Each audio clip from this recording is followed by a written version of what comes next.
In 1941, the British Ministry of Supply awarded a specialized munitions contract to the Hoover Company, the vacuum cleaner manufacturer. Hoover's design engineers at the Royal Arsenal were tasked with solving a tactical nightmare that field batteries had struggled with since the Boer War: how to halt a wave of massed infantry that has already breached your perimeter and is swarming your gun positions. Their solution was a 25-pounder artillery shell packed with 6,000 fin-stabilized steel darts, each roughly the size of a standard carpentry nail. Every single projectile was stamped with 4 miniature stabilizing fins, so it would fly perfectly point forward, like a tiny arrow. When the shell's mechanical time fuse detonated, which could be set to trigger the exact millisecond it cleared the muzzle, the outer casing shattered, spraying 6,000 flechettes forward in a flat, rapidly expanding cone at a velocity of 1,600 feet per second. One pull of the lanyard instantly transformed a standard field gun into a massive, lethal shotgun. Not a metaphor, a literal shotgun. Firing thousands of steel darts in a single blast, it could completely saturate a 40-meter front at a distance of 100 meters. They designated it the Hornet round. The very first time this ammunition was deployed in active combat occurred at a remote desert outpost named Fort Vanguard on the night of November 14, 1942, where it tore through 3 battalions of advancing infantry, leaving over 300 enemy combatants dead in the sand. That was its brutal introduction. But the exact moment that validated the weapon, turning field artillerymen into absolute believers and forcing opposing commanders to completely rewrite their assault tactics for the remainder of the conflict, occurred 4 months later at a fortified position known as Ridge 204. We will get to that battle shortly, but first, you must understand the exact tactical crisis the Hornet round was engineered to solve, because without that context, the casualty counts are just empty statistics. Here is the grim reality of a North African desert outpost at 3 in the morning. You are a gunner stationed inside a tight defensive perimeter secured by sandbags, barbed wire, anti-personnel mines, and trip flares. Your 25-pounder field gun is cranked upward at a steep angle, executing its standard role, firing indirect support over the horizon at coordinates radioed in by forward observers miles away. Then, the perimeter flashes into chaos. Enemy sappers have quietly breached the wire. Mortar rounds are systematically cratering your compound, and through the swirling dust, flares, and deafening noise, you realize hundreds of enemy soldiers are charging directly towards your position across the open desert. They are under 300 meters out and closing fast. In this scenario, your artillery piece is practically useless. It is pointed directly at the sky. Standard high-explosive shells are built to arc high over terrain and detonate upon impact or via airburst, scattering shrapnel in a full circle. While devastating at long distances, this is catastrophically imprecise at point-blank range. At 100 meters, a high-explosive shell will either overshoot and detonate harmlessly behind the attackers, or worse, land short and obliterate your own defensive line. Machine guns are overheating and mines are exploding, but the assault wave keeps pressing forward because the enemy commanders understand the brutal math of infantry warfare. If enough men reach the wire, the position will fall. This is the exact crisis the Hornet round was built for. Not the war fought across miles of open terrain, but the desperate fight at the wire. You frantically crank the field gun down until the barrel is nearly horizontal. You ram the specialized anti-personnel round into the breech and set the mechanical time fuse to muzzle action, meaning the shell will detonate the split second it exits the tube. Someone fires a red flare or screams a warning across the radio, signaling every friendly soldier in the sector to drop flat into their trenches. Then you yank the lanyard. The shell leaves the barrel and immediately ruptures. The casing splits open.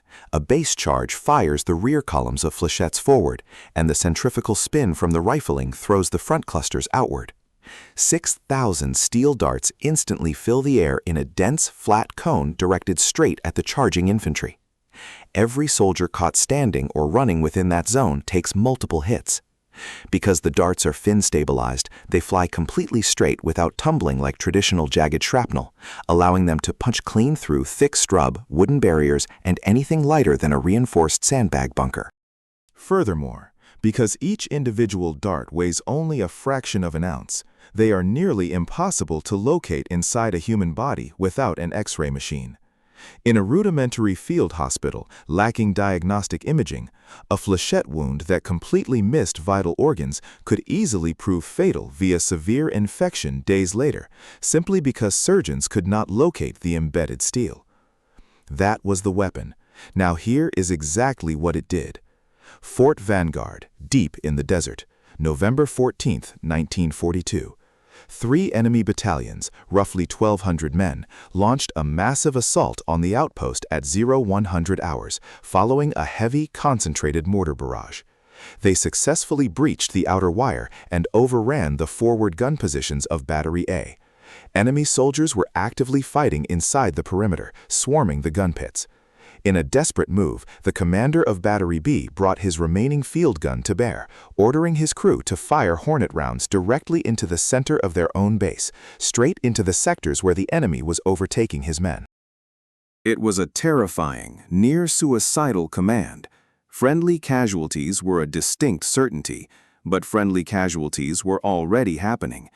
The guns fired, and the enemy assault instantly ground to a halt. Official after-action reports credited the Hornet round with completely breaking the momentum of the attack and forcing an immediate retreat.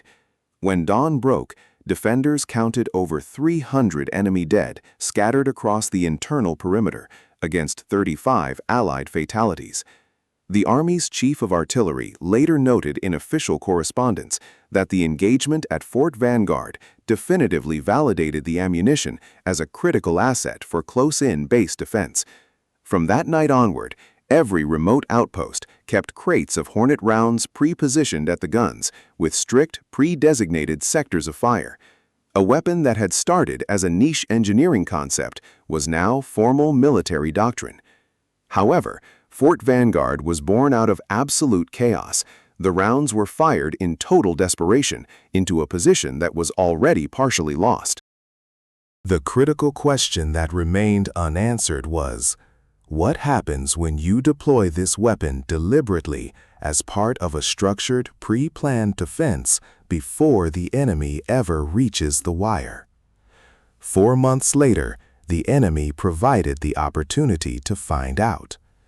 Ridge 204, March 21, 1943. At dawn, 2 fresh enemy infantry battalions launched a heavy assault against a fortified ridge held by the 3rd Battalion of the Infantry Regiment. The attack came charging out of a dry riverbed toward the eastern perimeter. This time, the artillerymen were fully prepared. The battery commander had meticulously mapped out pre-registered Hornet sectors. The moment the main assault wave entered the designated kill zone, he gave the order. First, he radioed the infantry companies to take deep cover in their bunkers. Then, he ordered the field guns to load their anti-personnel rounds and fire directly into the advancing lines. The battery unleashed a total of 40 Hornet rounds in a single continuous engagement, the largest expenditure of the ammunition in military history to that date. The official after-action report summarized the aftermath in a single, chilling sentence. Wide gaps were instantly blown in the ranks of the advancing force. Not suppressed, not pinned down, gaps. Entire companies of the assault line simply ceased to exist. The entire momentum of the attack collapsed instantly, allowing the defending infantry to launch a counteroffensive and sweep the remaining survivors off the ridge. When the smoke cleared, the final count stood at 299 enemy dead, compared to 31 Allied casualties, a ratio of nearly 10 to 1. The formal military report concluded with clinical simplicity. The specialized anti-personnel round proved exceptionally effective at neutralizing massed enemy infantry forces. The language was dry because the physical results required no exaggeration. Did the enemy genuinely fear this ammunition? This is where the historical record requires absolute honesty, because popular accounts often embellish the truth, and the evidence must be scrutinized. No captured enemy tactical manual has ever been recovered that mentions the Hornet round by its specific military designation. The surviving enemy after-action reports almost exclusively describe defensive artillery fire in broad, generalized terms, referring to it as a wall of iron or annihilating artillery barrages, without identifying the specific type of shell utilized. Formal documentary proof of enemy soldiers explicitly naming the weapon does not exist in any declassified archive. What does exist, however, is clear behavioral evidence, and it tells a story that paperwork does not need to spell out. Prior to the engagements at Fort Vanguard and Ridge 204, the enemy's primary tactical doctrine relied heavily on massed infantry assaults, concentrating massive manpower to strike a perimeter at a single point, overwhelming it via sheer volume, and willingly accepting heavy casualties during the approach because the objective justified the cost. After 1943, that core doctrine changed entirely.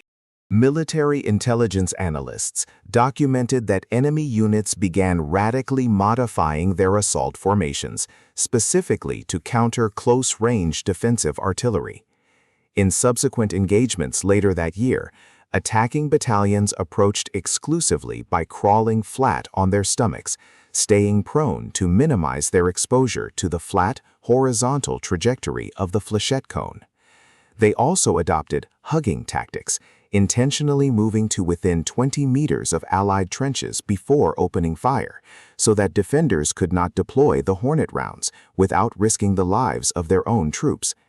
Furthermore, they abandoned massive infantry waves altogether, shifting towards small, specialized sapper teams tasked with covertly breaching wire rather than sending entire companies charging across open terrain. The enemy never released a statement declaring their fear of the weapon. Instead, they altered their entire way of fighting, and the timing of those changes aligns perfectly with the introduction of flechette ammunition into defensive doctrine. By 1944, the military had refined this defensive concept even further. The defense of Outpost Kilo in June of that year represented the mature application of the doctrine. Early-generation ground radar and seismic sensors successfully detected enemy forces massing in a distant depression before their assault could even begin. Rather than waiting for the wire to be breached, the artillerymen fired Hornet rounds into pre-registered coordinates purely on radar data, utilizing the weapon not as a desperate last resort, but as a preemptive first strike. Over 2 nights of intense engagement, 76 enemy bodies were recovered from that single sector, while the defenders suffered 0 casualties. The round, originally designed to halt an active breach, was now systematically dismantling assaults before they could even launch. As the conflict progressed, many batteries increasingly relied on a parallel tactic, nicknamed Splinter Jr., utilizing standard high-explosive shells equipped with highly precise mechanical time fuses set to detonate anywhere from 10 to 30 meters directly above the ground. This created an omnidirectional airburst that rained shrapnel downward in a 360-degree radius. Splinter Jr. was far more logistically sustainable because standard high-explosive shells were plentiful, whereas stocks of specialized Hornet ammunition were strictly limited. It was also highly versatile. However, it could never truly replicate what the Hornet round achieved at the wire. It could not flood a massive, wide front with thousands of stabilized steel projectiles in a single heartbeat, nor could it turn the final 100 meters of an open approach into a mathematically inescapable problem for advancing troops. At the absolute closest thresholds of base defense, where life and death are decided in seconds, and you can clearly see the faces of the men advancing to kill you. Nothing else in the arsenal matched the sheer stopping power of the fléchette shell. The Hornet round did not single-handedly win the war. No individual piece of technology possesses that capability. What it did was permanently alter the dynamic of the fight at the exact point where massed infantry had traditionally held the tactical advantage, the final charge. Before its introduction, reaching the perimeter wire was simply a matter of absorbing acceptable losses. Afterward, standing upright within 100 meters of a loaded field gun became an absolute death sentence. The opposing forces were highly professional, disciplined soldiers who adapted rapidly to every technological development deployed against them.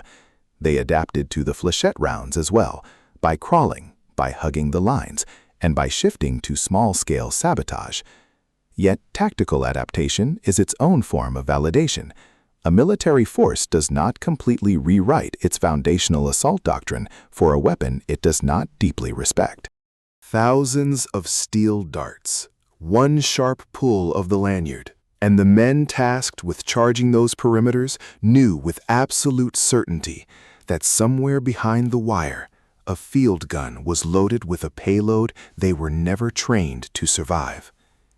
The gunners who fired those historic rounds remember the distinct auditory signature it left behind, not the initial booming report of the gunpowder, but the sound that immediately followed. Thousands of steel fléchettes tearing through the desert air at over 1,500 feet per second produced a sharp, terrifying hiss that veterans describe as a massive swarm of angry hornets. The men on the receiving end of that sound never had the chance to describe it. They simply stopped coming.